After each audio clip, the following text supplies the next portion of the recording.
36 million Americans use over-the-counter pain medications each and every day. Dr. Campbell joins us now to discuss that they're not without their dangers for patients. But before we get to that, doctor, good morning to you. Good morning. How are you today, Thanks for making time with us. Doing great. Awesome. Okay, so we're going to talk about the dangers of over-the-counters, but first let's talk about the benefits. What do you see as some of the benefits for users? You know, for common ailments like cold and aches and pains, over-the-counter medicines are very convenient. You can get them from your pharmacist, you know, without a prescription. You don't have to make time for a doctor's appointment, and that can be, you know, really beneficial and get you some treatment quickly. Okay, so when it comes to the problems, are we talking about over-medicating?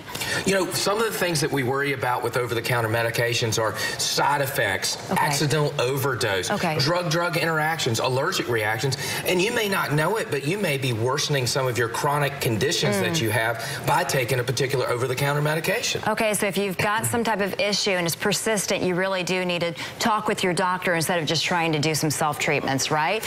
Are there people who are at higher risk of adverse side effects to over-the-counter medications? There absolutely are. If you have lung problems like asthma, if you have diabetes, if you have heart disease, high blood pressure, if you take blood thinners or have a blood clotting disorder, these medicines can actually interact with your drugs and can cause you really serious problems. Okay, all right. Now, what is the most important information to look out for when it comes to the drug labels on our bottles for medications? One of the most important things I have to say is to look at the label on a combination drug. If you take Theraflu or one of those big combinations, they may have Tylenol in it. And if you're taking Tylenol on top of Tylenol on a combination drug, you could accidentally overdose, cause liver failure, and actually death. So it's so important to read the labels. Talk to your pharmacist before you leave the pharmacy, and she or he can help you figure that out. Yeah, get professional advice. Get a professional opinion. Dr. Campbell, thank you so much. That's why we love having you on our show for your professional advice. If you have any questions for the good doctor, you can reach out to him. It's easy to do. Go to our website at WNCN.com.